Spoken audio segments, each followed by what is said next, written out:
بسم الله والحمد لله والصلاة والسلام على رسول الله. اليوم نتحدث عن موضوع أثار جدلا كبيرا في الآونة الأخيرة. يمكن أن تقول في السنة الماضية معظم وسائل التواصل الاجتماعي ووسائل الإعلام المختلفة تتحدث عن هذا الموضوع، موضوع الذكاء الاصطناعي أو الروبوت. القضية طبعاً الروبوت شغل العالم لفترات طويلة جداً، عقود من الزمن، ولكن نشط الكلام عنه منذ سنتين، السنة الماضية. وسنقول لماذا هذا النشاط في هذا التوقيت؟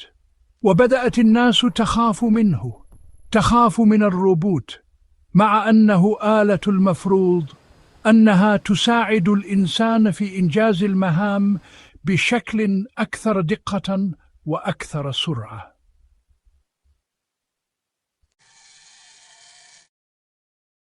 الروبوت أو الذكاء الاصطناعي نوع من الحاسوب، من الكمبيوتر، لكن نوع في شيء من التطور مختلف عن الكمبيوتر العادي الذي نعرفه. الكمبيوتر العادي تدخل له معلومات بيديك، مخرجات على حسب المعلومات التي أدخلتها.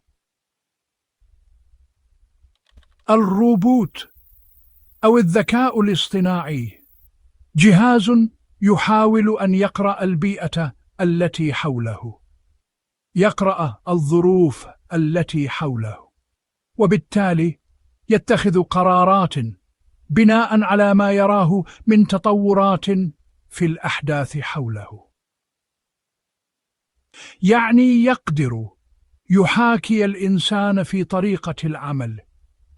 الإنسان عنده موهبة أن يرى الظرف الذي حوله، وعلى ضوء الظرف يتخذ قرارا، فيمكن أن يتغير قراره تبعاً لتغير الظروف التي حوله.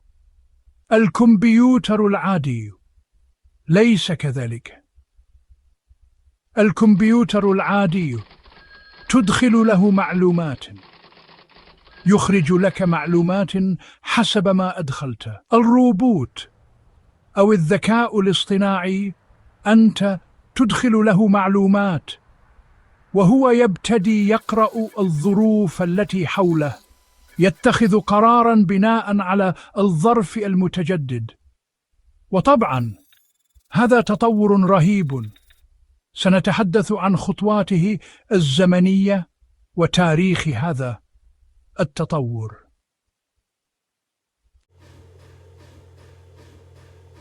الروبوت داخل في أشياء كثيرة جدا. نحن نستعمل الروبوت من غير أن نكون عارفين. نستعمل الروبوت في الهواتف المحمولة التي في أيدينا. نستعمل الروبوت في وسائل التواصل المختلفة. نستعمله في التسويق، نستعمله في البنك، في البطاقات الائتمانية. يعني أشياء كثيرة نستعمله ولا نعرف أنه روبوت، ولكنه روبوت. نستعمله في الأجهزة المساعدة التي توجد داخل الهواتف، مثل سيري، مثل جوجل أسيستنت، مثل غيره من البرامج والأجهزة. في الدردشة التي تحدث بين الإنسان وبعض الأجهزة أو بعض المؤسسات أو بعض الهيئات، مثل الدردشة الآلية الموجودة في وسائل التواصل وغيرها من الوسائل. الروبوت أول مرة تستخدم كلمة الروبوت تستخدمها مؤلف مسرحي تشيكي سنة 1924. عمل مسرحية وعمل فيها بعض الأشخاص سماهم الروبوت. الروبوت كلمة تشيكية، روبوتا يعني العمل الشاق. في ساعتها ظهرت كلمة الروبوت. ولما بدأ ينتج روبوت في العالم استخدموا الكلمة التي استخدمها المؤلف التشيكي ذاك. المؤلف التشيكي ذاك كان اسمه كارل تشابك. في سنة 50 أول مرة واحد يطرح فكرة صناعة الروبوت. ألان تورينج ذاك مشهور جدا في عالم الروبوتات أو عالم الذكاء الاصطناعي، لأنه عمل مقالة اسمها آلات الحوسبة والذكاء، وفيها اقترح هذا الجهاز أننا نعمل جهازا. الجهاز ذاك له ذكاء اصطناعي، بمعنى أنه يمكن أن يجاوب كالإنسان على الأمور أو يتصرف كالإنسان. هذه كانت فكرة، مجرد فكرة نظرية. وقال إن الجهاز الذي تقدر تسأله أسئلة يرد عليها إنسان بنفس الإجابة يكون هو ذاك الجهاز المقصود. سأضع إنسانا وأخفي إنسانا وأخفي الجهاز وأسأل أسئلة واحدة للاثنين. لو في جهاز رد بنفس طريقة الإنسان يكون نحن هكذا وصلنا للروبوت المقصود. والكلام ذاك على فكرة ما أحد عرف يعمله، يسمونه اختبار تورينج، حتى سنة 2022. لذلك حصل اضطراب عالمي لما الجهاز قدر يرد كالإنسان في قضايا أو مسائل معينة، فقالوا نحن هكذا ماذا؟ عدينا اختبار تورينج الذي كان عامله سنة 1955. في عام 1956 عالم من علماء الكمبيوتر المشهورين اسمه جون ماكارثي اقترح اسم الذكاء الاصطناعي Artificial Intelligence. كانت هذه أول مرة يظهر فيها هذا المصطلح، وذلك في ورشة عمل خاصة بصناعة جهاز كانوا يرغبون في تطويره منذ أيام التورنج. بالطبع الجهاز لم يكتمل في ذلك الوقت، لكن الورشة كانت خطوة في هذا الاتجاه، ومنذ ذلك الحين بدأت كلمة Artificial Intelligence أو الذكاء الاصطناعي تأخذ مكانها، وبدأ التطور في الستينيات والسبعينيات. في تلك الفترة بدأ العلماء بتطوير أجهزة للكشف عن الوجه والتعرف على الصوت، وأجهزة أخرى خاصة بالتواصل والاتصالات. ومع مرور الوقت تطورت هذه التكنولوجيا، وإن كان ذلك ببطء نسبي. في مجال الطب على سبيل المثال تم اختراع جهاز الروبوت في عام 1984، واستخدم لأول مرة في الجراحة في فانكوفر كندا في جامعة محلية. ومع مرور الوقت تطورت هذه التكنولوجيا في الطب كما تطورت في مجالات أخرى. في أواخر التسعينيات شهدنا تطورا كبيرا عندما دخلت ناسا والمؤسسات العسكرية الأمريكية في هذا المجال، مما دعم موضوع الروبوت بشكل كبير. ناسا كانت ترغب في تطوير روبوت يمكنه العمل في الفضاء بدون إرسال رواد فضاء، مما يقلل من المخاطر. الروبوت يمكنه العمل على المريخ أو القمر أو أي مكان آخر. الجيش الأمريكي كان يرغب في استخدام الروبوتات لإجراء العمليات الجراحية عن بعد.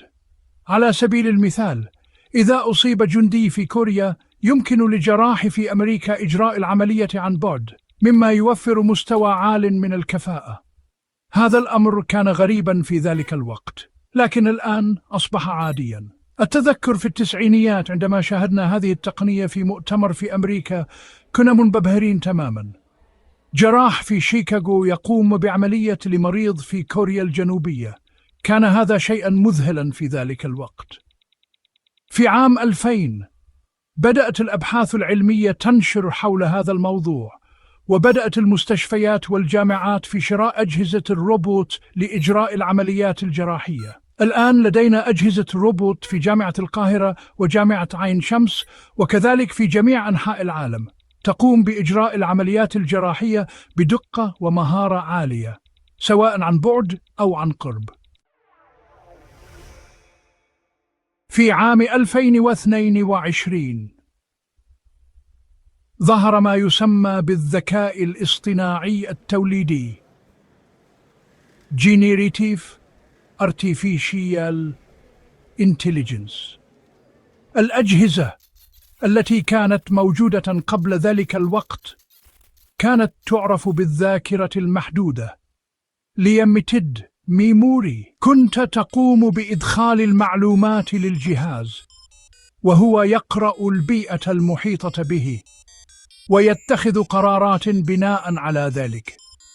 لكن كان من الممكن توقع ما سيختاره الجهاز نسبياً، لأنك أنت من أدخل له المعلومات.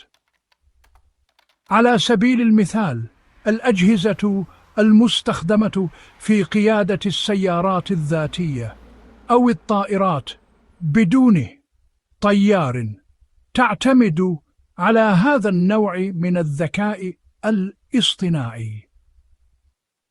الجهاز يقرأ الظروف المحيطة ويتصرف بناء على ذلك، مثل الوقوف إذا كانت هناك سيارة أمامه، أو التهدئة إذا كانت السيارة بعيدة. أما الذكاء الاصطناعي التوليدي فهو شيء مختلف تماما. تقوم بإدخال المعلومات لأمبيانس بارز، ويبدأ هو في توليد معلومات جديدة بناء على تلك البيانات. هذا يعني أن البيانات الموجودة داخل الجهاز تصبح مختلفة تماما عن تلك التي أدخلتها، مما يجعله قادرا على اتخاذ قرارات غير متوقعة. من هذا النوع من الذكاء الاصطناعي ظهر التعلم الذاتي ماشين ليرنينج. الجهاز يمكنه تخزين الأخطاء التي يرتكبها ليتجنب تكرارها في المستقبل. هذا يجعل الجهاز يتعلم ويتطور بشكل كبير، رغم أنه لم يصل لمستوى الإنسان في القدرات والمشاعر. لكن هذا التطور أثار قلقاً كبيراً في العالم، لأن هذه الأجهزة أصبحت شبه إنسانية نسبية. هناك خطط لتطوير أجهزة بقدرات أعلى، مثل جهاز بذكاء عاطفي اصطناعي يمكنه الشعور بمشاعر الإنسان وتوجيهه بناء على ذلك. وهناك أيضا خطط لتطوير جهاز بوعي ذاتي كامل يمكنه التحرك واتخاذ القرارات بدون تدخل الإنسان. هذا بالطبع يثير الكثير من التساؤلات حول مستقبل هذه التكنولوجيا. الروبوت كما ترون يساعد الناس في العديد من المجالات، يساعد في الفضاء، في البنوك، في الحياة الخاصة، وفي الطب، سواء في التشخيص أو العلاج أو الجراحة. لكن لماذا يخاف الناس من الذكاء الاصطناعي؟ ما هو السبب وراء هذا الخوف؟ أولاً، ما معنى التزييف العميق؟ التزييف العميق يعني تضليل العدالة الآن. بهذا الجهاز الروبوتي يمكنك محاكاة بعض الأشخاص وجعلهم يتكلمون ويقولون أشياء معينة لم يقولوها، إنما هو يأخذ صورة الإنسان ويستخدم الذكاء الاصطناعي ليجعله يقول كلاما مناسقا ومرتبا، ويجيب على أسئلة في استجوابات معينة كأنه في الواقع والحقيقة. فبالتالي صار عندي دليل أن فلان قال هذا الكلام وهو لم يقله. هذا تزييف عميق يمكن أن يضلل العدالة في بعض القضايا، ويمكن أن يتهم بعض الأشخاص ويسيء سمعة بعض الأشخاص. يمكن أن يشعل حروبا بين الدول نتيجة الأدلة المزيفة التي ليست حقيقية.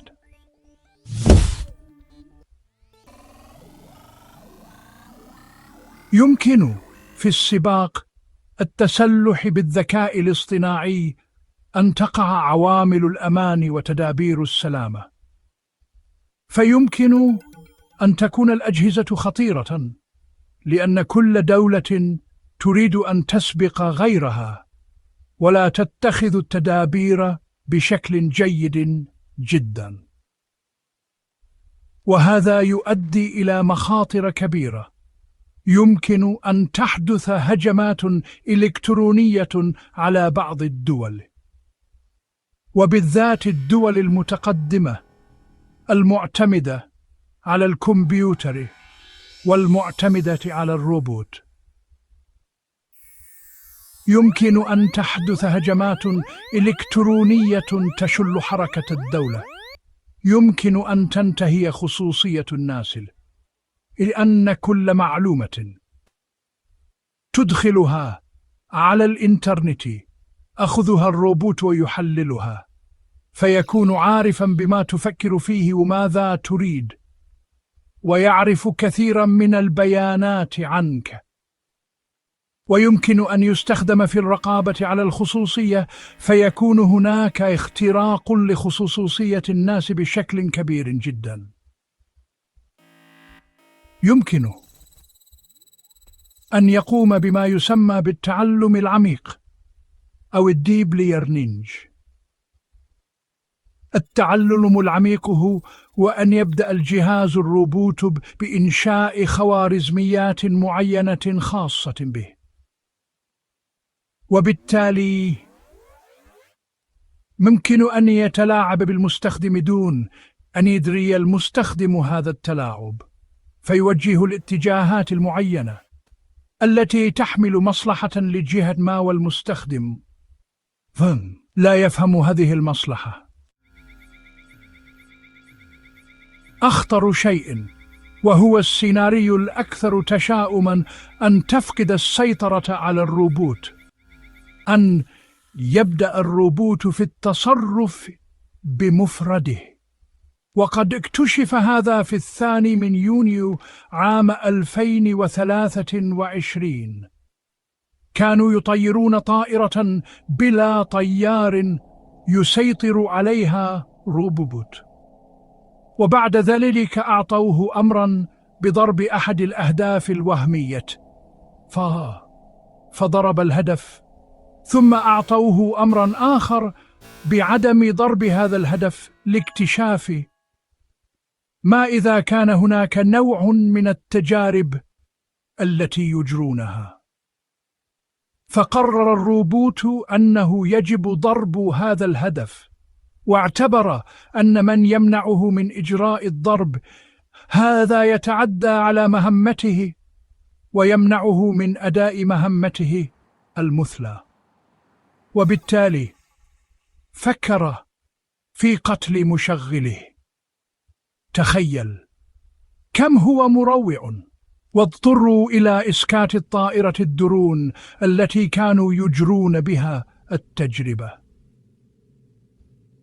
أي أن الروبوت رأى شيئا معينا والإنسان الذي يشغله كان يرى عكسها، فصارت هناك أهداف معينة للروبوت مخالفة لأهداف الإنسان، وبدأ الروبوت يتخذ قراراته بتعطيل الإنسان ليفعل ما يريد.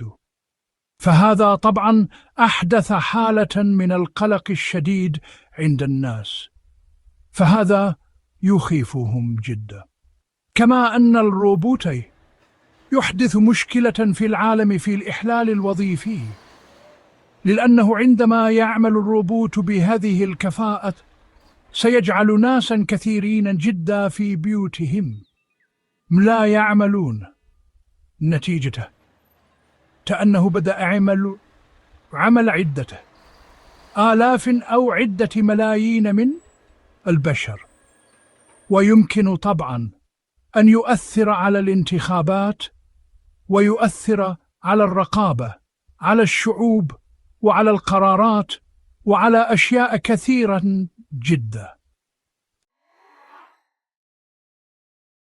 خلاصة الموضوع أن الروبوت جهاز مفيد جدا جدا إذا أدخلنا فيه العامل الأخلاقي، أن العلماء الاجتماعيين وعلماء الأخلاق وعلماء الفكر يجلسون مع بعضهم ويضعون بعض القرارات والقوانين والقواعد التي يجب أن تلتزم بها الشركات والدول، لكي يكون هذا الجهاز مفيدا للناس،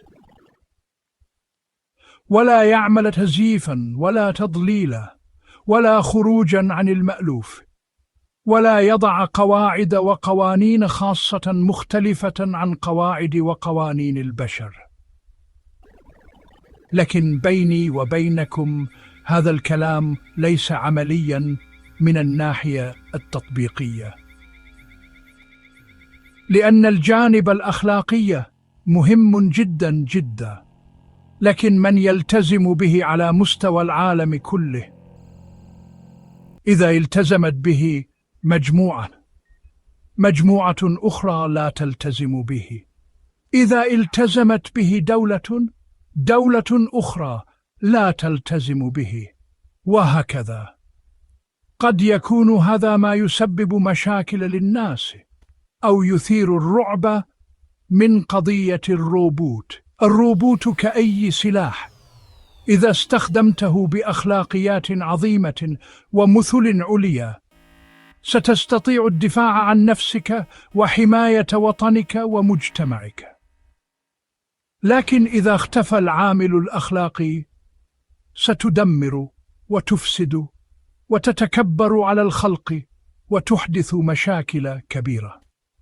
سيظل الروبوت إحدى الآلات التي اخترعها الإنسان، ولكن يجب أن تضبط بأخلاقيات الإنسان، وإلى سيضيع الهدف الذي من أجله أنتجت. أسأل الله عز وجل أن يتقبل منا ومنكم. جزاكم الله خيرا، والسلام عليكم ورحمة الله.